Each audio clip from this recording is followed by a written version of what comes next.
Welcome back, everyone. I will be honest, as an iPhone user myself, I've always found myself kind of looking through and thinking Apple, the whole entire ecosystem is perfectly secure. There's nothing crazy that can happen.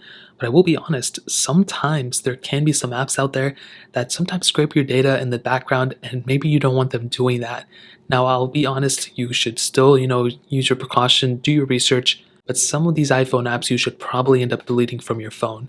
Now, funny enough, most of these are from Facebook themselves. So, Facebook, the application itself, has always been plagued as being one of those applications that is just always bogging down your phone. Now, it's funny that Facebook broke down to Facebook, WhatsApp, Instagram, and Messenger. Now, I will say Instagram and WhatsApp, some people need to use those or whatever, but Facebook and Messenger, those are two applications that I would probably recommend you guys to delete. But not only for me, there's been tons of people who've reported throughout the years of deleting your Facebook app. Now, I remember a long time ago, before even the app tracking thing came out, a lot of reports going out saying Facebook is taking up so much battery in the background, and this is before the whole entire Facebook image kind of got messed up. And people liked Facebook back then, but they said, oh, just use Facebook in your web browser if you have to use it, this and that. Now people are totally opposite. They're saying delete Facebook from your phone and don't ever use Facebook ever again. So that was something that I saw probably like around 2013, 2014, maybe even 2015.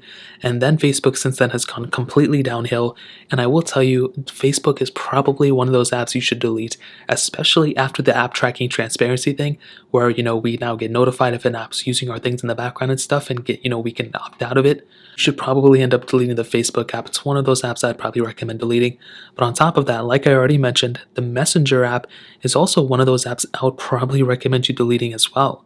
Now, again, this is tied in with Facebook, so if you need to use Messenger and you're not using Facebook, obviously you need both of them in order to continue.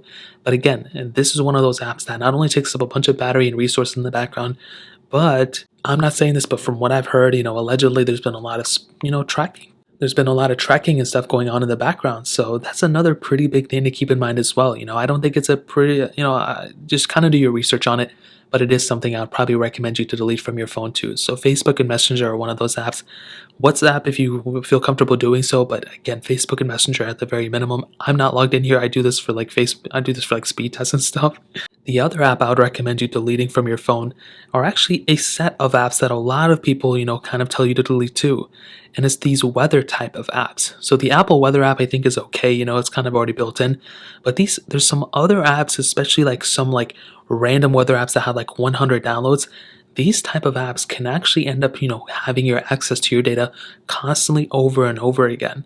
So I'm trying to look for some now, but if I can't find any, then I'll just download one. So if you go into your app store, you type in weather like this, there's tons of different weather apps, and they have access to your location. They have access to all sorts of different stuff. Now, like AccuWeather, some people have even said that you should delete these from your phone. I'll be honest, 1.5 million downloads or even 1.5 million ratings, or even like 1.5 million ratings, I think you'll probably be okay. But I would probably tell you, you should probably stick with, those top ones. If you scroll down, you may see some ones that have like 200 downloads or something, like 1,000 ratings. I'll probably stay away from those. That's another set of apps I'd probably recommend you to stay away from that I've also heard other people kind of, recommend not installing those either. So that's pretty much it. Those are some iPhone apps you should delete from your phone. If you guys have any other questions or anything, let me know in the comment section below. Hit the like button, that would mean so much, but definitely hit that subscribe button. More importantly than everything else, I love every single one of you guys. Hopefully I'll catch you guys in the next video. Peace out till then.